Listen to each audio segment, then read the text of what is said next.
Hello people and welcome to the channel. For obvious reasons, there are some Pokémon that won't be covered in my Soul Run series, and Wurmple with its stats and moveset is clearly gonna fall into this group. However, we can still try to beat the game using Beautifly or Dustox, and today I'm happy to show you my Dustox Run. Many of you might already know this, but for those new to the channel, I better explain my rule set since it's probably different than what you're used to. First of all, only Dustox can be used in battle. I don't allow items in battle, and I play with level caps. To make up for this simple but brutal limitation, I allow myself to train more than one Pokémon of the chosen species. Keep in mind that I'll only be using one Dustox in battle. Tutor moves, TMs, and items in general are infinite once I get access to them. And finally, I will skip grinding. This is a controversial topic, so I recently made a video to better explain my approach. It should be somewhere on screen right now, if not, there's a link in the description. With the rules part out of the way, let's take a closer look to Dustox. Compared to what I'm used to, these are great stats, no question about it. Dustox is what you can call a decently bulky Pokémon, speed is good as well, and I'm sure its typing will allow me to wall some of my opponents. However, for solo runs, it's generally more valuable to have good offensive capabilities, and Dustox is not impressive. The coverage is not excellent either. Psychic and Shadow Ball are great, don't get me wrong, and having a couple of grass moves is nice, but this isn't very good. Like, there's no move here that can hit a Steel type even for neutral damage. Can't wait to face Winona Skarmory. Also, there aren't any unexpected egg moves to bail me out, since Dustox is the final evolution of Wurmple, and Wurmple is not allowed to know any move outside of Tackle, Strain Shot and Poison Sting. But enough talking, let's jump into the run. It's the first time I do a solo run with a fully evolved Pokémon, so I wasn't sure if I had to replace my starter with Dustox or Wurmple. I eventually decided to start with Wurmple. I can have Dustox already before the first rival battle anyway, and more importantly, I think having access to its prior evolutions moves can make things interesting. Rather than interesting, I should say reasonable, at least for what concerns the first gym. You can all imagine that yet again there's a difficult Roxanne battle ahead, but it's probably going to be even harder than you think. Let's see how the first attempt goes.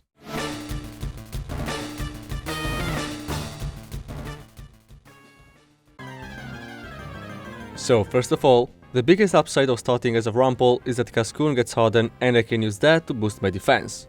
The optimal way to do this is to set up 3 against Geodude and the 4th one as Nuzlocke comes out. Usually this would be enough to play around my type disadvantage, but Dustox has the ability Shield Dust. I love this ability, preventing additional effects makes everything easier and more consistent, except in this battle. The saving grace against Roxanne is that she will only use Rock Tomb if I'm faster or in kill range, but due to Shield Dust I cannot be slowed, so Roxanne will keep using her strongest and super effective move. Yeah, this sucks, and any critical hit from the opponent will, of course, cause a reset. From time to time Roxanne will use a different move, and Rock Tomb is thankfully inaccurate, but even then, if I want to win, I probably need to proc the 10% confusion chance at least once and then win that coin flip as much as possible. Despite all of this, I was able to win after only 4 resets. Nosepass didn't hit itself in confusion once, but at least I saw more Rock Tomb misses than usual. With 11 HP, I can leave a hit from the last Geodude, and even if confusion is not guaranteed to kill in 2 hits, I rolled pretty high with the first one, so I'm pretty sure another one will do. Never mind. I'm sorry, I know the Roxanne battle is not the most entertaining, but I can't pretend this wasn't a bit frustrating. Luckily, on the very next attempt, I managed to come out on top. Didn't really have a great start, so I had to rely on Poison Sting for Nosepass, another good reason to start with Wurmple, I guess, and even if I missed again the range against the last Geodude, this time I had enough HP to survive a second hit. So first badge is mine. Finally. After all that struggle, I can't wait to get my free win against Brawly. But first, I need to go find Steven in Granite Cave, and most importantly, I want to deliver the Devon goods to Slateport. It would save time to do this later, but once I can enter the Slateport Museum, I can obtain the TM for Thief from one of the Aqua Grants. Let's teach it to Dustox and go defeat Brawly.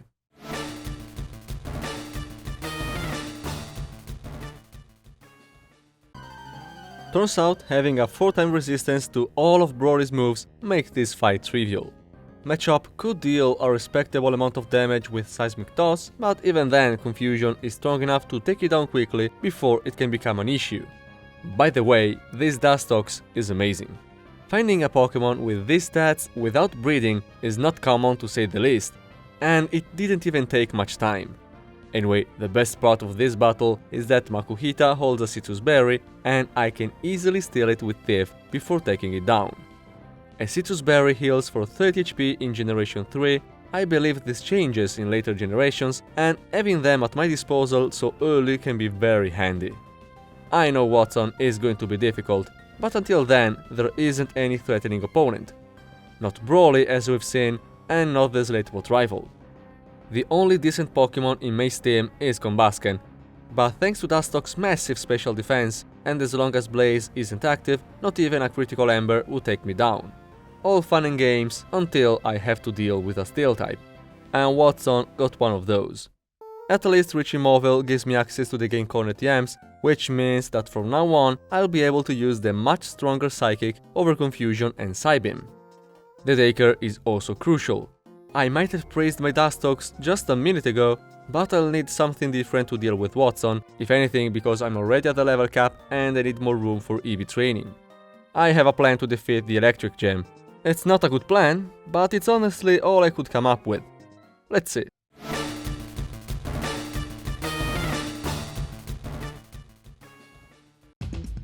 First is Voltorb, and thanks to some proper EV training, I can outspeed it and two-shot with Psychic. I have a Cherry Berry equipped, and thanks to Shield Dust I can be sure it won't be wasted by a random Spark Paralysis. Also, gotta love Dustox's massive special defense. Receiving only 12 damage from Spark is impressive. While I take care of Watson's most useless Pokémon, check how I EV train this Dustox. A Pokémon can have up to 510 effort values, but here I only have about half. I more or less prepare a precise strategy for every single battle, and overpowering my opponents with unnecessarily high stats would overshadow any thought process. Not sure how I ended up rambling about this. The battle you're seeing is not much about stats or strategy, as it is about dumb luck. Honestly, Swagger and Prayers are my best option against this damn Magneton. I know I can count on it using Thunder Wave to slow me down, hence the Cherry Berry, but outside of that, I'm not the one in charge here. Only the RNG gods can decide the result of this infuriating match. And yes, this battle was infuriating to say the least. You can imagine I was upset after Magneton not only did not hit itself in Confusion even once, but it also managed to land a Supersonic, and then I was the one unable to land a single attack until the end of the match. That Swagger miss was just more salt in the wound. It's clear that eventually I'm gonna win this. If Mudkip did, Dustox will for sure. But oh man, this was worse than Roxanne. I couldn't even play around critical hits as I was planning to. I figured that with enough special defense, Magneton would always select Sonic Boom over Shockwave. Makes sense, right? Well, the AI is weird when it comes to set damage moves, so Shockwave got selected very often despite its inferior damage output, and a couple of cheap critical hits happened. Do I want to go on and complain about bad paralysis luck? Yes. Will I? No, even if that cost me the victory once. Yeah, I'm mad about it and I can't help it. Anyway, I don't see a point in further showing this mess of a battle, so let me cut most of the time I spent trying to get the right amount of good RNG. The number of resets needed to get past Watson was 4, so we're sitting just barely below double digits. Could have been worse, right? So let's stay positive. After all, we are about to face the Fire-type Gym Leader, which loves to stop Sunny Day and spam a 140 base power overhit. My Bug type is gonna be fine.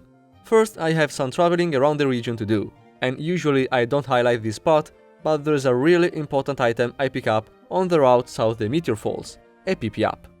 Now remember that items are infinite according to my rule set, and it will be especially noticeable in this run, where I'm probably going to always want my PP maxed for moves like Moonlight, Silver Wind and Giga Drain. About the Flannery topic, I surely need another Dustox to deal with her.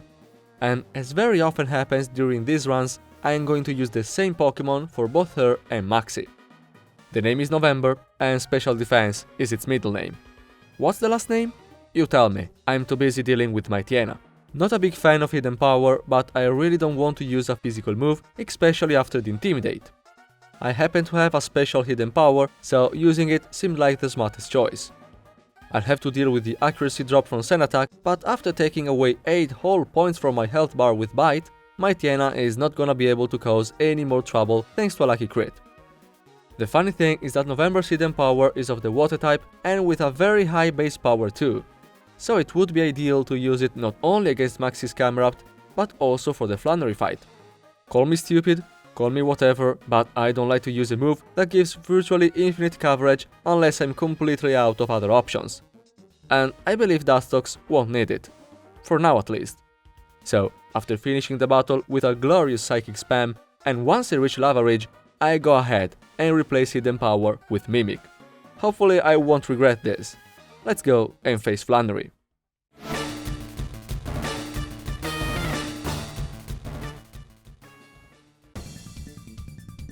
First is Numel. It has Overheat, Sunny Day, Magnitude and Takedown. For how the AI works, any of those could be selected, but I'm more or less prepared to deal with all of them. Magnitude is good, and even if it rolls very high, is still much better than Overheat. A second Psychic takes it down, and then my dear friend Slugma comes out. It is a friend, and it's the reason why I wanted Mimic for this battle. But let's do things in order. Psychic deals a ton of damage to Slugma, and somehow I failed to realize that Flannery was about to heal, so the next turn I wasted a Protect. The strong Sunlight has definitely put me in Overheat kill range, and since Overheat only has 5 PP and it's Slugma's only real damaging move, I plan to stall all of them. So here's the Protect, and now thanks to the huge special defense, a Moonlight will allow me to live a non-critical Overheat despite the strong Sunlight. Let's do the same thing again. First Protect, and then Moonlight to get me out of kill range. This point only one Overheat PP is left, but with such a crippled special attack, Slugma probably won't even attempt to use it again. All I have to do is to be patient. Slugma has Light Screen, and the moment it uses it, I cop it with Mimic. Thank you Slugma, your help to our cause was invaluable. Not sure why Torkoal is sent out instead of Camerupt, but it doesn't really make much of a difference.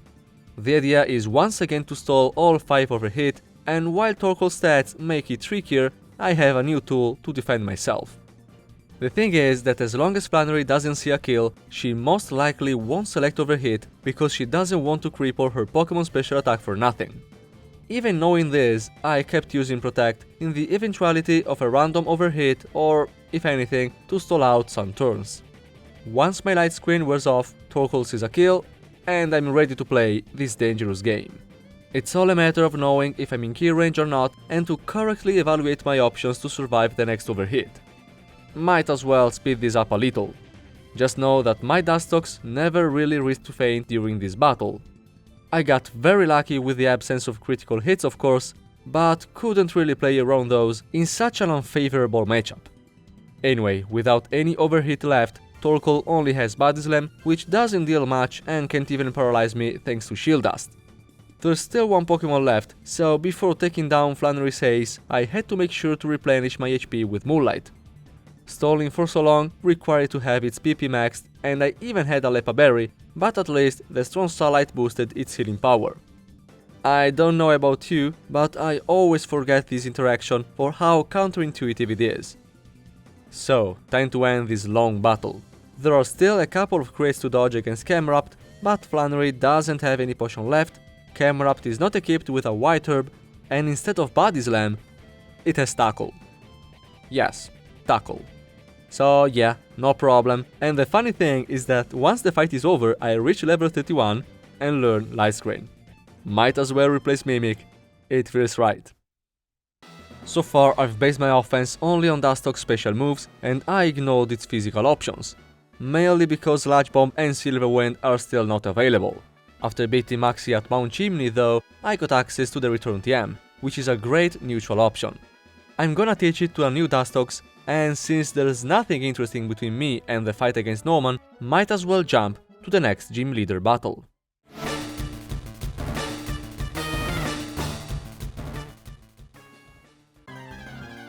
Norman leads with Spinda.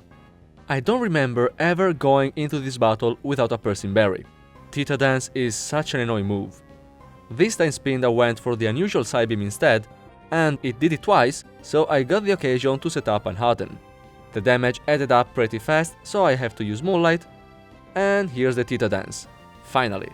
Now that I used up my berry, it's time to give the final blow with a second return. Second is Vigoroth, and my idea is to set up Harden against it. I just have to make sure I'm always out of Slash crit range, which is fairly easy since I'm faster and I have my Moonlight PP maxed out. I don't really need to go all the way up to +6, but I wanted to verify something.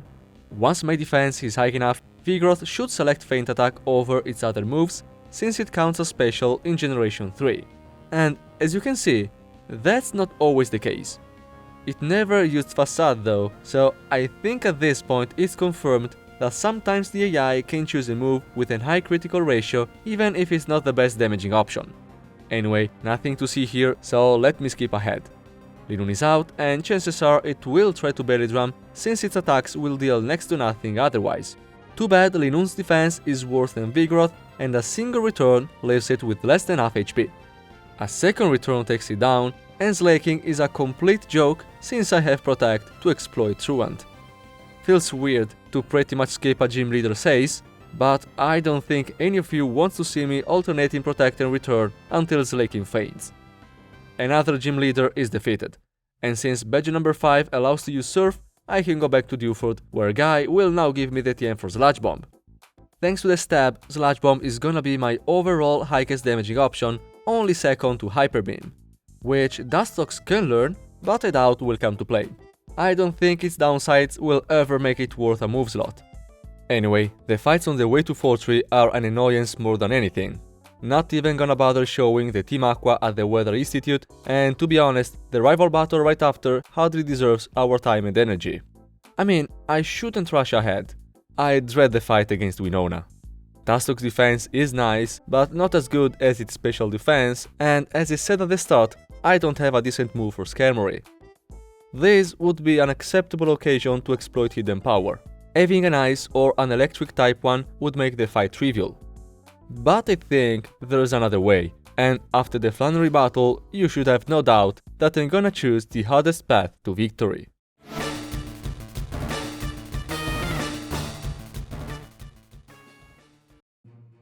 My idea is to set up Harden before facing Winona's most dangerous Pokémon. A weak Swablu might seem like the perfect occasion to do so, but the fluffy bird has Parry Song, and Parry Song is an instant reset. So I'm just going straight for the kill. Swablu copies return with Mirror move, but funnily enough the opponent's Pokémon are said to have a low friendship, so return deals a laughable amount of damage. I guess Winona is not the kind trainer she appears to be. At level 34, Dustox tries to learn Silver Wind, I don't need that for now, and second is Tropius. Here is where I'm going to speed this up, cause I intend to completely PP-stall the Flying Banana Dinosaur. This is Tropius' moveset. Once I get rid of all 20 aerialist PP, there's nothing this Pokémon can do except being annoying with Synthesis. But let's do things in order. Right now I'm trying to set up all 6 Harden. It's easy enough. I just have to consider that the highest aerialist crit roll is 60 and that Tropius becomes faster thanks to Chlorophyll when Sunny Day is active. To avoid running out of moves myself, during most of the PP stall I was spamming Harden. Using Return would have been a huge waste of power points. I need at least 4 to take down Tropius, and as I mentioned before, it has Synthesis, which gets boosted healing power during harsh sunlight. So yeah, even with 30 to return at my disposal, I better not waste them like that. You know what else I shouldn't do? I shouldn't let my Lepa Berry get wasted to restore useless Harden PP. Oh well, that was supposed to help me with Moonlight if needed, but maybe it will all work out perfectly and I won't need that. Eventually I put Tropius out of its misery and next is Pelipper. Not a dangerous Pokémon, its attack is lower than Tropius, but it's decently bulky, it can confuse me with Supersonic, and even worse, it has the potential to make me waste precious power points with Protect. When I finally take it down, I am left with 12 returns and only 1 Moonlight PP. Not good. Next is Altaria, and everything comes down to this. She won't select Aerialist just yet, my defense is way too high, and that means it's most likely going to set up Dragon Dance. There's no reliable way to do this, I'm just gonna use Mimic. Oh come on, do I really have to go through all of that again? I'm going to try and make this work. Having Dragon Breath is not the worst thing in the world, but I better not get my hopes up. To further dampen my spirits, Altaria kept mocking me with an impressive Dragon Dance spam while refusing to get paralyzed. Once I finally take down Winona's ace, my real nightmare comes out. I have 11 return, no Moonlight PP left, and take a look at that damage, it's just pitiful. So Skarmory is slowly but surely going to take me down. Now, don't worry, I won't make you suffer like I did while playing this. So let me skip all the PP stalling, and I don't think we care about Pelipper either. As Altaria comes out, I have much less return PP left, but I was careful to preserve my Lepa Berry for its intended purpose. If I could just mimic the right move... No way. I'm beginning to think that the AI consistently prefers to go for Dragon Breath first, because once Altaria starts to use Dragon Dance, it doesn't stop until it reaches a +5 or even a +6. At least this time I get the paralysis, but I ended up consuming almost all my power points to go through Altaria's entire HP bar twice. Because who doesn't love to get outplayed by an hyper potion? Skarmory is last, and I figured it was a good idea to save a couple of Dragon Breath for it.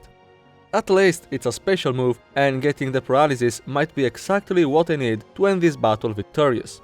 The crit was nice, but no paralysis, and after lowering my accuracy once, Skarmory is relentlessly spamming aerial-ace.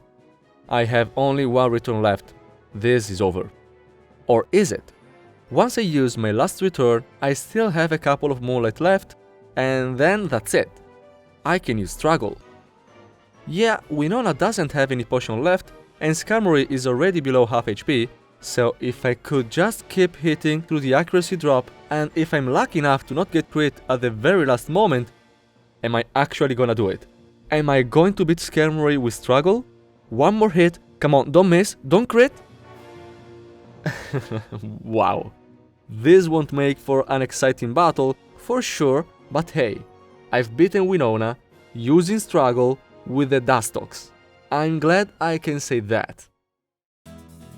After taking a well-deserved break, I once again have to deal with the Team Magma.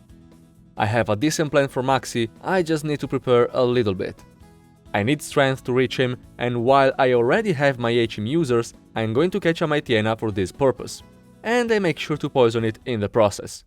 I'm going to need a new Dustox as well, and a very specific one. Fox is a mixed attacker. It has Psychic for the Crobat and Silver Wind for Mightyena and Camerupt. Relying on a rather weak bug move to deal with a fire type might not seem like a good plan, but here is where Mightyena comes to play. Its only damaging move is Takedown, so I can deal with that pretty easily thanks to Harden. And more importantly, it loves to use Swagger. Thanks to the boosted defense, the confusion damage won't get out of control, and I can stay healthy thanks to Moonlight. It sucks that Mightyena lowered my speed with Scary Face, but I accounted for that too. Oh, and the reason for that poison Mightyena with Strength is that Mightyena's Maxie... Yeah, Mightyena's Maxie. Sounds right, I might even keep that in the video. Anyway, the reason is that Maxie's Mightyena has Roar, and that can be really annoying in situations like this. But my HM user fainted to poison, so I won't have to worry about it. Anyway, once Mightyena served its purpose of maximizing my attack, I can get rid of it. I might be an awful human being, but I'm a winner. Yeah, a sentence like that made me feel dirty, even if I'm joking about a video game made for kids. Anyway, despite the speed drop, I'm just barely faster than Camerupt. I'm still confused, so let's hope I can land a Psychic. Okay, good. I needed to chip away some HP to ensure the kill with Silver Wind. Crobat is last, and I just have to hope it doesn't land a critical hit. I can't for the life of me remember if it's Air Cutter or Air Slash that has the increased critical ratio, but doesn't matter here. No crit, and I got a special defense drop from Psychic. Very lucky. Now I'll be able to deal enough damage to kill Crobat while Maxie spams a couple of super potions. I have to admit that the fight against Maxie was more interesting than usual. For once, it was a good warm-up for the upcoming battle against Tate and Liza. As always, I need to make one thing very clear. The 7th gym is the only instance where I allow myself to use 2 Pokémon. Mind that I always spend a lot of time trying to figure out a way to win using only 1 Pokémon, but if that isn't possible, I just bring with me a second one. As you might have guessed, my Poison type is not really suited to take on the twins in a 2v1 situation. At least I can say that using 2 Dustox opened up for some cool strategy. Let me show you the battle.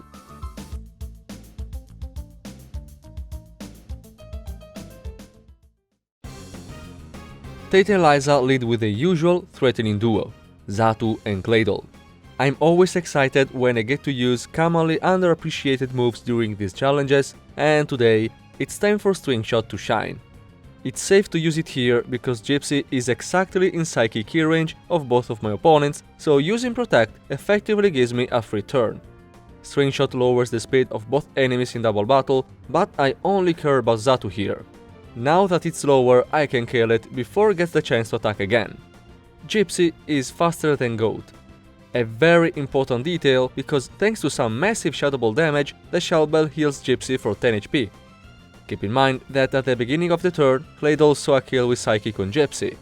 But now, thanks to that little bit of healing and a really important level up, Gypsy will be able to tank the hit. I was worried about a random crit from Claydol, but I'm glad I can move on to phase 2. Of course, Gypsy will be focused here, but I'm not gonna use Protect. Instead, I'll boost Goat's attack with Swagger. Oh, right, that can happen. Well, without a +2 attack, Goat is not able to one-shot Claydol with Silver Wind, and from there, I just lose. Earthquake hits hard, and at this point, even the 10% Omni boost from Silver Wind wouldn't be enough to save me. Unsurprisingly, that doesn't proc, and Goat faints shortly after. I don't know, it seems like if there's something that can go wrong in this battle, it always does. My victory depends on 3 little things. One is that String Shot has to land on Xatu. Remember that String Shot has a 95 accuracy for some reason. The second is that I have to dodge the single crit from Claydol, the one I mentioned before, and after that... oh, never mind, I have to reset again. Eventually, on the 3rd try, things go the way they are supposed to. After dodging that infamous crit, Gypsy lands the Swagger on Goat, which snaps out of confusion thanks to the Piercing Berry. The attack boost makes sure Claydol gets one shot, and look at that, the 10% Omni boost activates. That is so unnecessary, but okay, a Silver Wind Omni boost is a rare sight, I think we can all appreciate it. Anyway, Sorrow comes out and Gypsy faints to Lunaton's Psychic. So long, Gypsy, you let me down a couple of times, but you didn't deserve it. Since Solrock is guaranteed to waste the first turn with Sunny Day as long as he doesn't see a kill, I can leave it alone for now and focus on Lunaton. The extra attack from the Omni Boost wasn't needed to ensure the one-hit KO, and now it's time to end this battle with one last Silver Wind. Tate and Liza are defeated. Oh, hang on, another Omni Boost. Okay, as I was saying, Tate and Liza are defeated. We are now at 12 resets, a bit higher than what I expected, to be honest. I can't wait to face more tough opponents. First, I have to play through all the lore-related stuff, and while there are the battles against the team leaders, those are very easy. I said this before, but store strategies are very good to safely win the double battle with Steven, and for Archie I can use the same strategy you've seen for Maxie too. So while I quickly go through this part, let's take stock of the situation. Dustox's offensive power has widely proven to be insufficient, and I always had to rely on unorthodox strategies. I defeated Flannery thanks to a cheesy PP stall, Norman is basically free as long as you have Protect, and you don't need me to tell you what happened against Winona. Even Maxie 2 was more complicated than usual. Tate and Liza were surprisingly smooth thanks to the Swagger strategy, and that's exactly where Dustox's main problem lies. If only I had a way to rise my attack, fights would become much easier, but the only stat Dustox can reliably boost is defense thanks to Harden. Yeah, either that or Silver Wind, but come on, is that a realistic option? Let's ask Juan.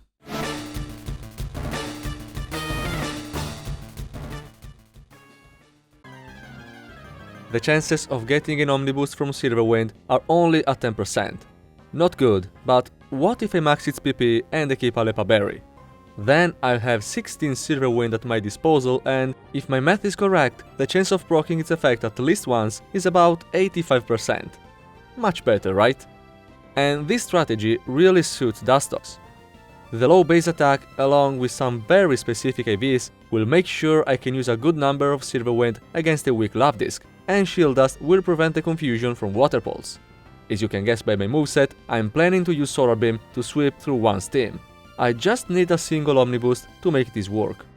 After 7 Silver Wind and no boost, Love Disc faints, but I know Whiscash is gonna be second, and I can't afford to keep fishing that +1 across the board a little longer. Whiscash is likely going to set up a couple of Amnesia, but I have to be really careful. A random crit from Earthquake will deal up to 84 damage, and the Moonlight healing is reduced under the rain. Come on, I'm starting to get nervous. Finally, sweet Omni Boost. Can't wait to get critted right away. I can't out-heal the Earthquakes due to the rain, so I have no choice but to use Sunny Day and risk it. Nice. And now, let's win this. With a single Amnesia, Whiscash has no chance to leave a Solar Beam, so it goes down and Kindra is next. 2 Solar Beam will do the trick. The only problem is Double Team, which did cause a reset once. Thankfully, this time I get rid of Kindra before the situation gets out of control, and at this point the match is mine. I'm going to play this safe, no reason to risk it. Let's heal up with Moonlight on the last Sun turn, and then set up Sunny Day again. This way I'll be able to use an instant Solar Beam to one-shot the remaining 2 Pokémon. First time I get the chance to use Silver Wind, and I'm loving it so far. The last Hoenn Gym leader is down, which means we are now heading to the Pokémon League. For the Elite Four and the Champion, I'm going to train 5 new Dustox, 1 for each opponent I'll have to face. I'm eager to tackle the last and hardest challenge of the run, but first we gotta face Wally. He has an Altaria, a Gardevoir, and a Magneton. Not a huge fan of that Pokémon, I still don't have a move to deal with it properly. What I have is an idea, and a very cool one if I say so myself. Altaria is gonna be a 2-hit KO with Sludge Bomb, and I appreciate it wasting its turn with Safeguard. Gardevoir is second, and I find this to be very weird. Doesn't matter if I'm in key range or not, this Gardevoir will always, and I mean always, use Future Sight on turn 1. And since I cannot speed and 2-shot with Sludge Bomb, this means that I'm guaranteed to not take any direct damage. Next is Delcatty. Finally. I'm going to set up a substitute to be safe from seeing shenanigans, and Assist is what I wanted to see. I don't mind if the substitute gets destroyed by the Future Sight attack, all I want right now is to use Mimic. I was so impatient to get my hands on Assist that I didn't consider setting up another substitute first, and as a result, Delcatty puts me to sleep. Well, not a big deal. Not much he can do anyway. So let's jump a bit ahead, to the moment Wally stops wasting full restores and Delcatty finally gets out of the way. Magneton comes out, but why did they care so much about copying Assist?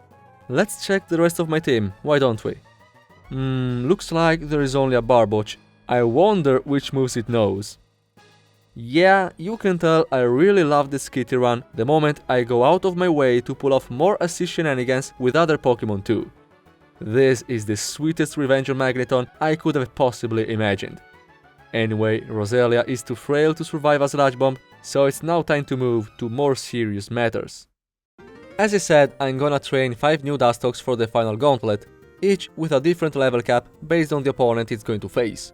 I also want to point out that I'm not going to save between Elite Four members unless I find myself in a really desperate situation. It took me a lot of time to plan out everything, but I think I'm ready. So without further ado, let's start with Sidney and his Dark types.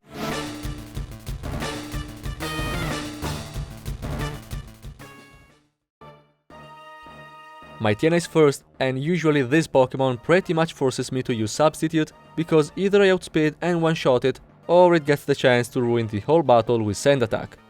Dustox has the type advantage here, and thanks to the White Herb I don't have to worry about Intimidate, but I still won't be able to kill in a single hit. This is my plan. By starting the battle at 50 HP, I will bait a Double Edge, and thanks to Moonlight I am positive I can leave a non-critical hit. Notice that I have an hilariously low physical defense. The reason is that I want to take as much damage as possible from Double Edge to maximize the recoil. I'm now more or less in the same position as before, and I need to do the same thing again. So Moonlight, and as long as it doesn't crit, I should be fine for the rest of the battle. Yeah, I pretty much asked for it, didn't I? Well, let's try again. I like how during this run there were multiple occasions where I had to breed a Pokémon with a really bad stat on purpose. That's not very common. Unlike these Magneton's critical hits, those happen all the time. Whatever, it's better to have all the bad luck at the start rather than at the end. The point of all this trouble is to lower Magneton's HP to the point where it's in Silverwind kill range, and that's exactly after 2 recoils. No crits, so let's finally score the first kill of this Elite 4 challenge.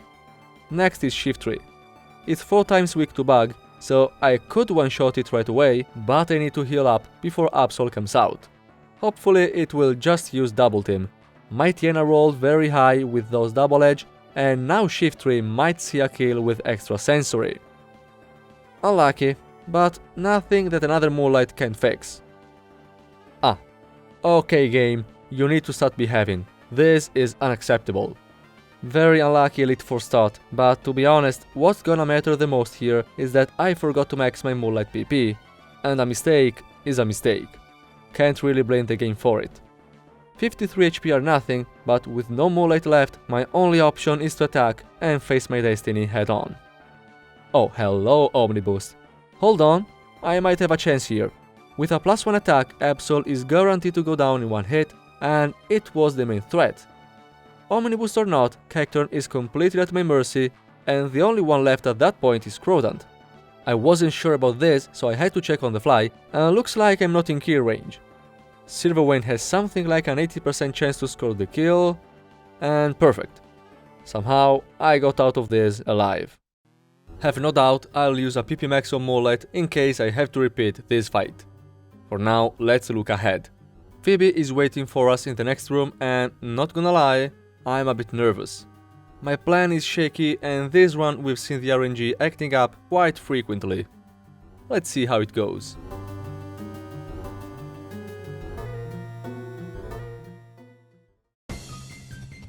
As you might imagine, Shadow Ball is my best damaging option for this battle, but that alone is not nearly enough. In order to win this fight, I need Phoebe's first Dusclops to cooperate.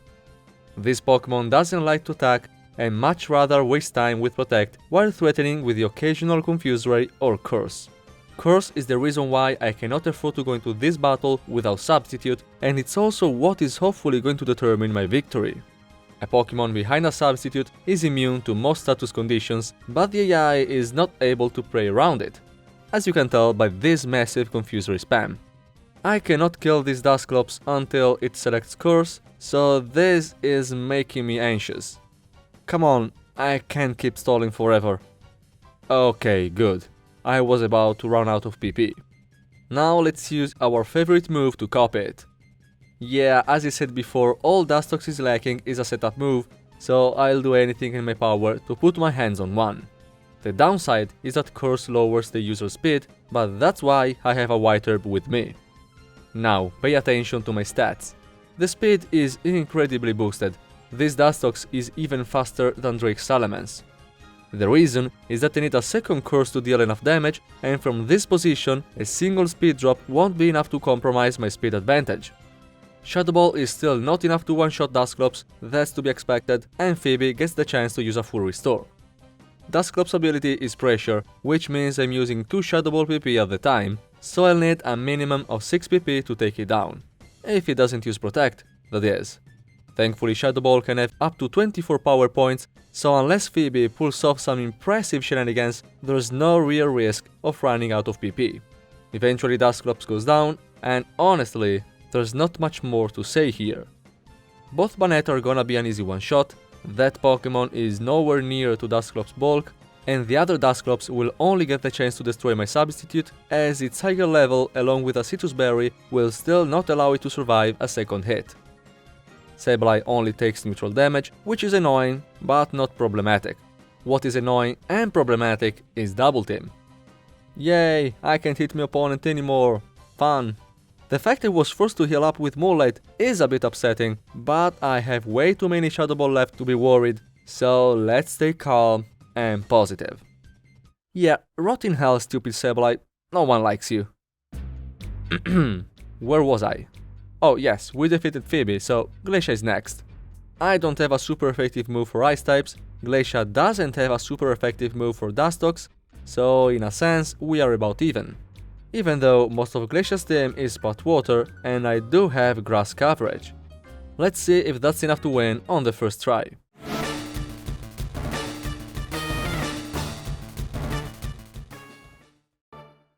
First of all, this Dustox is amazing. Not only its name is very fitting for this battle, but its stats are outstanding and very unusual. I completely invested in a mixed attacker with a nature that hinders the special defense. The first thing I need to do is to fish for that sweet Silver Wind Omni Boost. Cilio is going to set up Hail whenever it gets the chance, and Body Slam will always be its best damaging option since Ice Ball is simply too weak in comparison. After 3 Silver Wind and no boost, Cilio is in healing range and I'm gonna use the occasion to set up a Sunny Day. The boosted healing brings me back to full and I know Cilio will now waste a turn with Hail. Let's keep fishing. Really loving Shield Dust by the way, I usually can't afford to extend this battle for so long due to the risk of paralysis. Anyway, after some weird behavior from Cilio, which unexpectedly didn't set up Hail despite the active Sunny Day, my 7th Silver Wind takes it down. Still, no Omni Boost. The level 50 Glacia comes out and thankfully this Pokémon is even less dangerous, so I'll be able to continue with my Silver Wind spam. Do you remember the way Shield Dust made the Roxanne battle a whole lot harder? Well, this time it's the other way around. I'm faster, so Glacia will keep trying to slow me down with Icy Wind, which is by far its worst damaging option. Even if this matchup is fairly easy, I do have to be very careful with my HP. I don't have many Moonlight left, so it's better to maximize their effect with Sunny Day whenever it's possible. I wish I could land more Silver Wind against this Glacia, too bad Glacia won't use the last full restore on her second Pokémon. Here is Silver Wind number 11, and no Omni Boost yet. The second Cilio is much more dangerous than the previous one. It has Blizzard and Double Edge, 2 moves I can't afford to deal with for too long. At least this turn I'm sure it will go for Hail. Oh hey, finally got the Omni Boost. I was starting to seriously worry about this. The only problem now is that I don't have many Sunny Day left, should have used a PP Max on it too. It won't be a problem for now, but this mistake might come back to bite me later. Especially if I act before thinking. Instead of going for Solar Beam right away, see my HP bar so low, I instinctively use Moonlight, which was completely unnecessary and exposed myself to this. Cilio goes for Hail, so I now have to use my last Sunny Day PP. On top of that, the turn after Cilio uses Attract. I didn't consider this eventuality, probably because I wasn't expecting to get my Omni Boost so late into the battle. If Infatuation keeps me from attacking and Cilio gets rid of the strong Starlight, I'm pretty much doomed. And huge. Cilio gets destroyed by a 1-turn Solar Beam and now the last Glacia comes out. I'm not in kill range, which means we are about to see Hail, but before that happens I make sure to deal a respectable amount of damage with another Solar Beam. And the reason why Winter is a mixed attacker is that without a good attack, Silver Wind wouldn't kill from here and I would expose myself to a potential explosion. I guess we're going to +2. Under normal circumstances it would not be necessary, but considering how I misplayed, this is certainly going to help. Now I want you to be honest. Did you know the Solar Beam has its power halved if used during hail, rain and sandstorms? I personally found out while planning this battle. So I'm not gonna use Solar Beam just yet. That would end up prolonging the battle, and every turn I allow Warren to attack, it's a turn where I risk a crit. Thanks to the second boost, Silver Wind dealt a respectable amount of damage, enough to put Warren in Solar Beam kill range despite the weather condition. No funny business, Warren. Good girl. Seriously, didn't expect this battle to be such a chore. Losing at the very end to a crit would have made me a little bit upset. So far in this Elite 4 attempt, I've made more mistakes than I'd like, but at least I know what I'll have to do better the next time. There's a good reason if I'm already thinking about an hypothetical next attempt. Drake is the toughest opponent so far, and the strategy I have for him is something we've already seen fail. Let's cross our fingers and face him.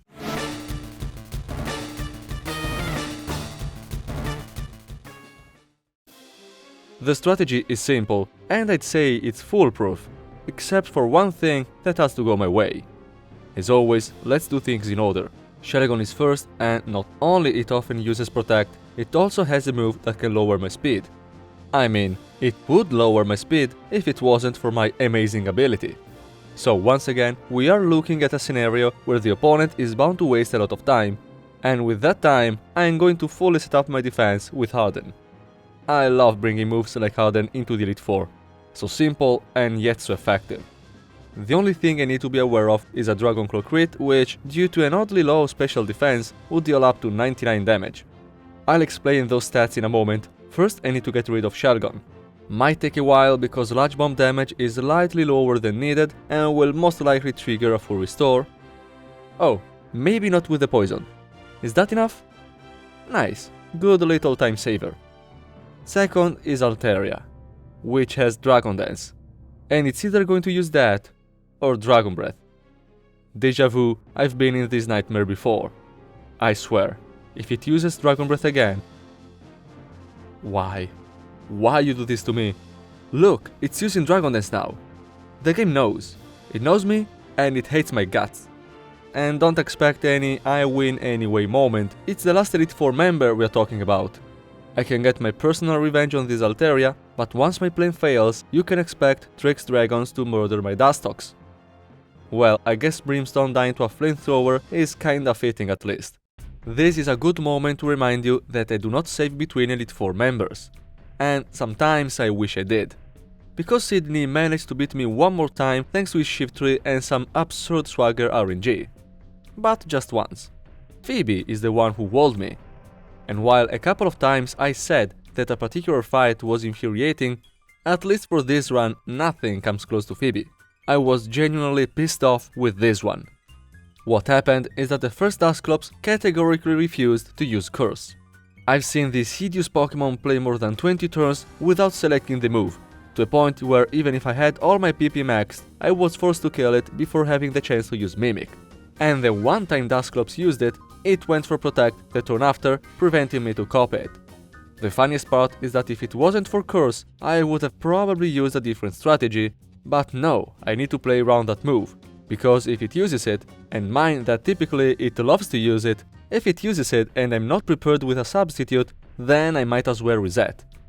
Eventually, after 5 consecutive losses to Phoebe, I managed to copy that cursed move. Bad pun intended. And the rest, there's no need to show it again. No need to show again Glacia either, my second fight against her was much smoother than the first one, so we're back to the fourth and last member of the Elite Four. I'm just going to speed through the Shelgon part, even though this has to be the worst Rock Tomb Black I've ever seen. The move is supposed to have an 80% accuracy, so on average out of 5 times it should hit 4, not just once. Well, I guess at least it was a critical hit, but I told you, the RNG in this run is very weird. But I'm not gonna fail again. Improvise, adapt, overcome. Altaria doesn't want to select Dragon Dance right away? Very well, I'm not gonna use Mimic yet. I give up. Just go for it. It's no use to try and understand this Pokémon. Okay, I got it. Not over yet, but the worst part is behind us. A move copied by Mimic has 5 PP total, and I'm gonna need to use all of them. Setups can be dangerous, especially the longer ones, and even more so if the opponent has a setup move as well. But here is where my low special defense comes into play, along with the massive physical defense. Until Altaria reaches a +4 attack, Dragon Breath will be the best damaging option, even if not super effective. I still have to be careful and heal with Mullet when needed, but at least, as you can see, I can live a critical hit. Now here I should have just gone for the kill. I'm at +5, Altaria is at +4, I would outspeed and one-shot with Sludge Bomb. Not sure what it was trying to achieve with that Mullet, but the game did not punish me. Not a single more HP was lost to this Altaria, which went all the way up to +6, just to die to a massive Sludge Bomb right after. Sludge Bomb was the correct choice for this battle, the only downside being that Flygon resists it. So I'm gonna have to risk a crit, unless I get one myself, which I do not. Come on. Okay, what a relief. Now, Return could have killed Flygon in one hit, but after Salamence Intimidate, Return would have lacked that little bit of extra power needed to one-shot Drake's last two Pokémon. I'm surprised by how little I used Sludge Bomb in this run. At least for what concerns the major fights, the move didn't see much action. Speaking of major fights, we are about to face the champion.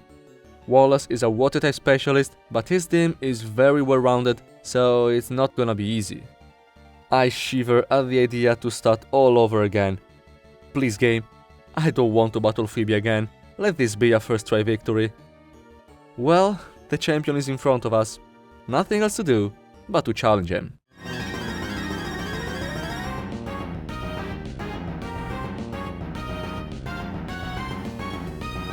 Wailord is first. Emperor is the Dustox that took more breeding time, mainly due to the need of a specific hidden power. Yes, I gave in. Rejoice, hidden power enthusiast. But we'll talk about hidden power later. For now, I need to focus on this overgrown whale. You've already seen this strategy, I'm just hoping Silverwind... Oh, okay game. This surely releases a lot of tension on my part. Did not expect such a great start, I need a moment to figure out the best way to exploit this huge advantage. Right now I have no way to ensure the kill, so I'm going for the safe play. Giga Drain will restore my HP completely, and it will trigger a full restore the next turn. As for Rain Dance, I don't like it, but it was expected. Not sure if I want to get rid of Wailord as soon as possible, or if I want to fish for another Omni Boost, so I decide to not take a decision. First a Silver Wind to tempt the RNG, and then Hidden Power, which is of the electric type and with the maximum base power. Yeah, I got really lucky with that. It's unlikely to kill, but it might, and high roll it is, I'll happily take it. Second is Whiscash because it has a psychic move in Amnesia, and after the Omni Boost you would think Giga Drain is more than enough to one-shot it, but no, this Whiscash is very bulky and it has roughly a 20% chance to survive. I don't miss the range, but let this be a reminder that Dustox only has a 50 base special attack. Tentacruel is next, and this is the Pokémon I was planning to exploit for my Silverwind lottery. Ironically, the Omni Boost accelerated the pace of the battle, so that now there is still a rain turn and I'm exposed to a potential Hydro Pump crit. If that happens, this attempt is over. But hey, do I look like someone that gets crit at the last moment? Yeah, let's not tempt fate. Aside from the 5 Hydro Pumps, Tentacruel only has Sludge Bomb and Ice Beam, 2 moves Dustox is very well suited to tank. So might as well speed this up. Wallace can't deal much damage right now, Silverwind is not very effective, Wallace can use a full restore, I can use Molet whenever I need. Too bad I couldn't get another Omni Boost. It's possible to win with just one, but 2 would make this more consistent. My honest reaction while playing this was laughing. You can see it takes a while to skip the text box. Omni Boost moves might have just become my favorite. Ludicolo is next, and as every double team user, it's potentially deadly. More so if you consider it has Leech Seed 2 and I have only one Moonlight left. Silverwind, despite the stab and the +2 attack, has a mere 50% chance to kill. No reason to risk the coin flip, it's better to chip away some HP with Giga Drain, the healing is also nice, and then, hoping this single double team doesn't ruin my day, then I can go for Silverwind. I think we got it. Let me introduce you the whole reason I could not finish this run without using Hidden Power. Well, at least Wallace sends out Gyarados after Ludicolo, and at this point I don't care about the attack drop from Intimidate. My Hidden Power Electric does the job, and last is Milotic. It can Toxic me, I'm out of crit range thanks to Giga Drain, and I have enough PP to counter a possible recover stall. Okay game, I hear you loud and clear, and I appreciate it. The Citrus Berry activates, not enough to avoid a full restore, but at this point I'll just attack twice for the win. First Hidden Power, and then I'm gonna use Giga Drain because I like the animation and I almost never used it. Milotic goes down, Wallace is defeated, and with 22 resets, the Dustox solo run ends with a victory. After playing this, I can't deny I'm very curious to do a run with Beautifly, which is basically the offensive version of Dustox. but that will have to wait. I have something else in mind for the next couple of videos. As always, I hope you enjoyed this one. I did not quite expect a 15 minutes video about Dustox, so extra thanks for those still watching. I really appreciate it. For now, nothing else to say, so you have a nice day. And as for me, back to theory crafting.